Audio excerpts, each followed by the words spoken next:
Imagine you run a business. You pay your taxes on time. You manage your finances responsibly. You invest in your employees. Your profits are strong. And then one day, your board of directors tells you, because your team is smaller than the other departments, your vote doesn't count as much anymore. The bigger, less efficient departments, the ones that spent recklessly and ignored every advisory, get more board seats. But you get fewer. That is, in essence, what millions of people in South India believe is happening to them right now. And a bill that was supposed to make it happen just got defeated in Parliament. But here's the thing that nobody is saying loudly enough. It hasn't gone away. On 16th April 2026, the Indian government introduced three interconnected bills in the Lok Sabha. These were the Constitution 131st Amendment Bill 2026, the Delimitation Bill 2026, and the Union Territories Laws Amendment Bill 2026. Together, they aimed to increase the size of the Lok Sabha, enable delimitation based on the 2011 census, and activate reservation for women in Parliament.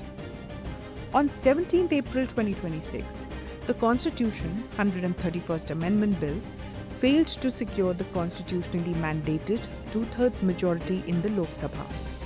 It received 298 votes in favour, falling 54 votes short of the required 352. Following that defeat, the government also withdrew the Delimitation Bill 2026 and the Union Territories Laws Amendment Bill, as they were all linked to the 131st Amendment. On the surface, the South won. The bills are gone. But here's what you need to understand. This was never really about whether this particular bill passes.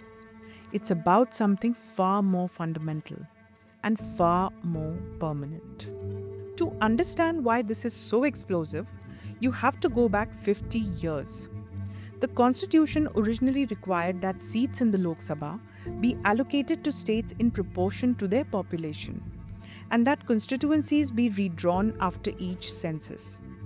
In 1976, through the 42nd Constitutional Amendment, this process was frozen.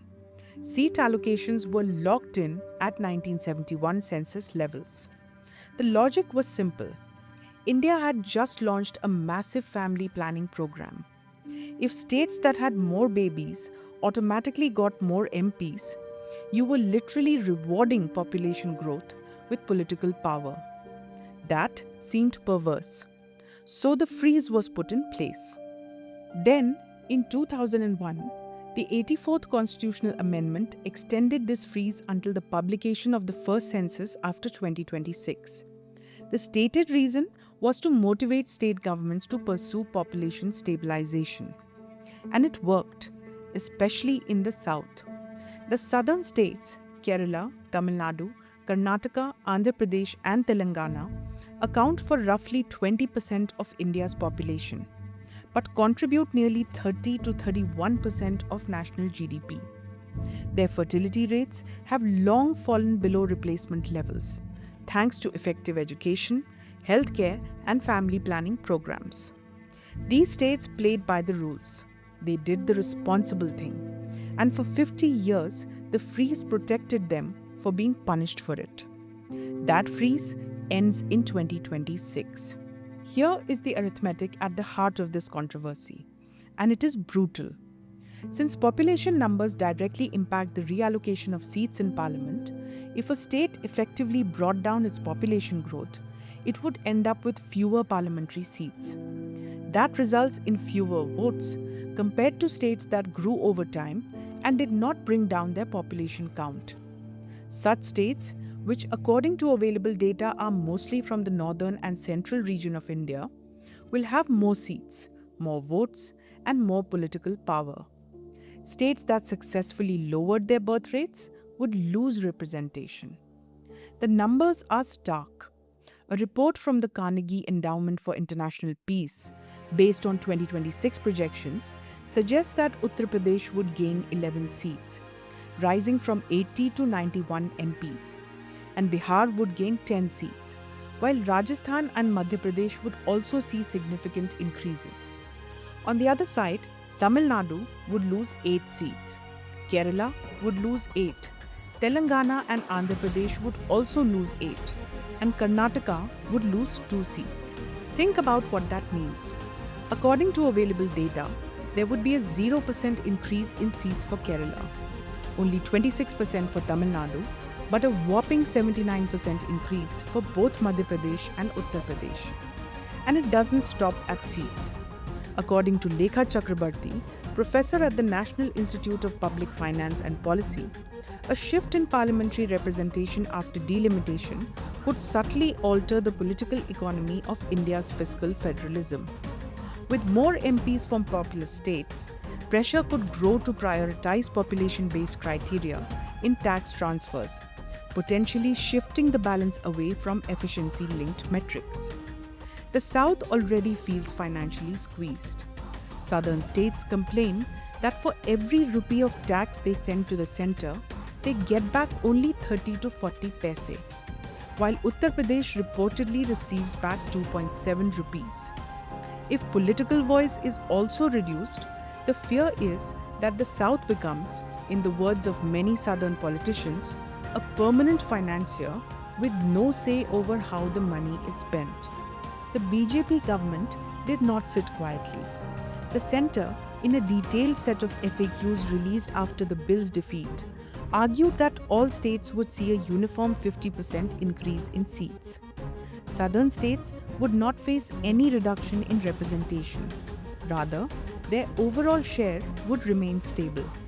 For example, Tamil Nadu seats would increase from 39 to 59, Karnataka from 28 to 42, Andhra Pradesh from 25 to 38, Telangana from 17 to 26, and Kerala from 20 to 30.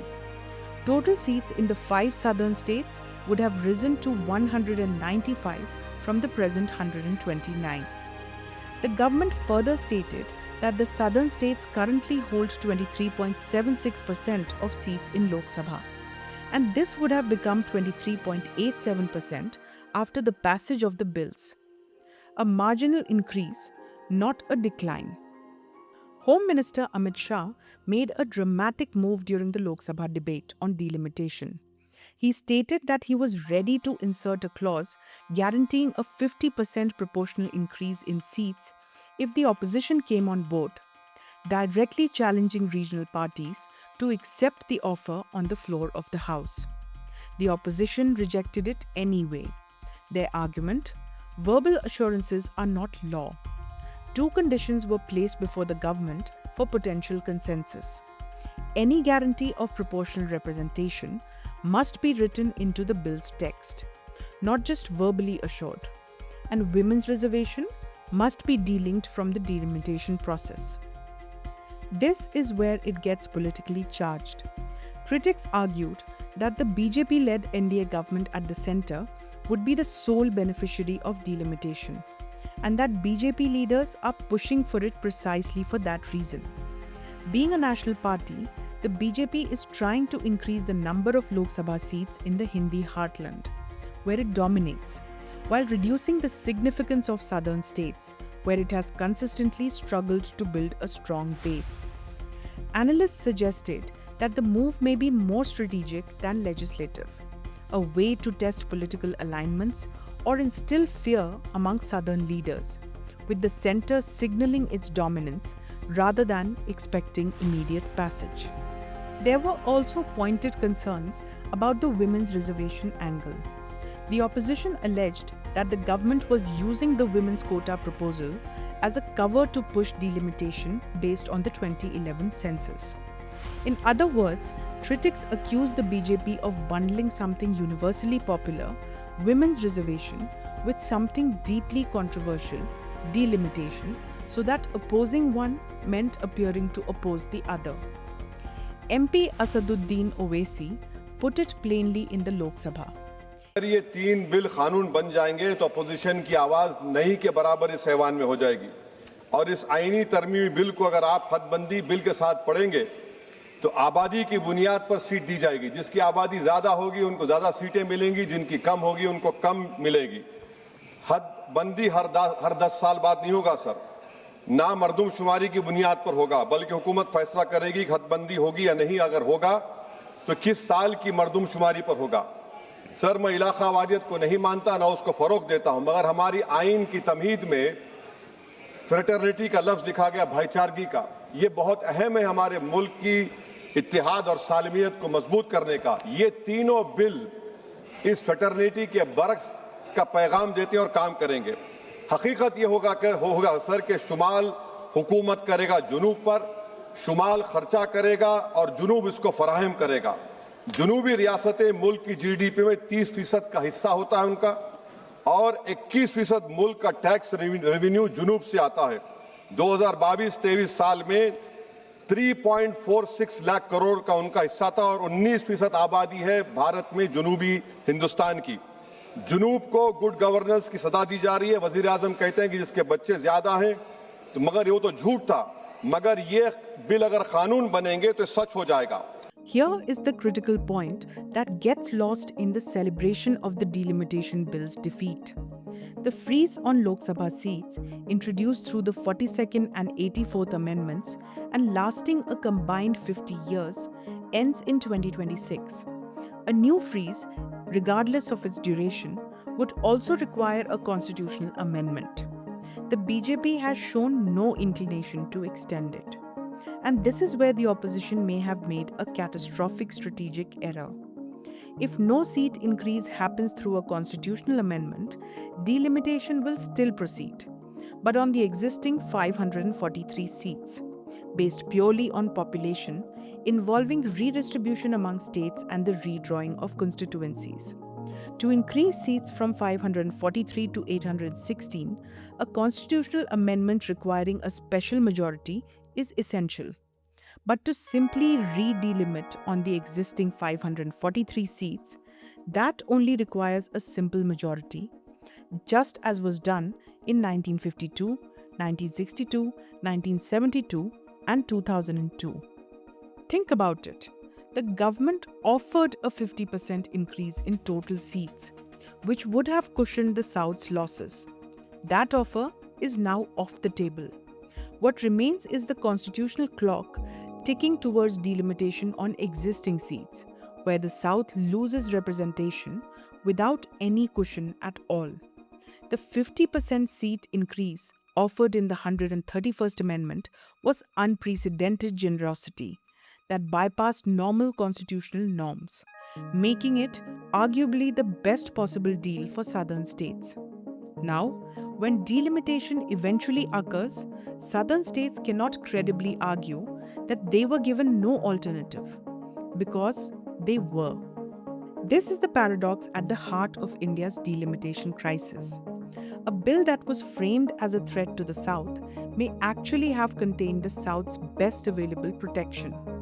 And by defeating it, the opposition may have cleared the path for something worse. The deeper question, the one that will outlast any single piece of legislation, is fundamental to Indian democracy itself. Representation based solely on population ignores governance outcomes and penalizes states for responsible demographic management. The southern states have built economies, empowered women, invested in healthcare, and controlled their birth rates. The question is whether a democracy can sustain itself when the states that govern best end up with the least say. The bill is dead. The question it raised is not. And India, from its parliament to its courtrooms to its streets, is going to be living with that question for a very long time.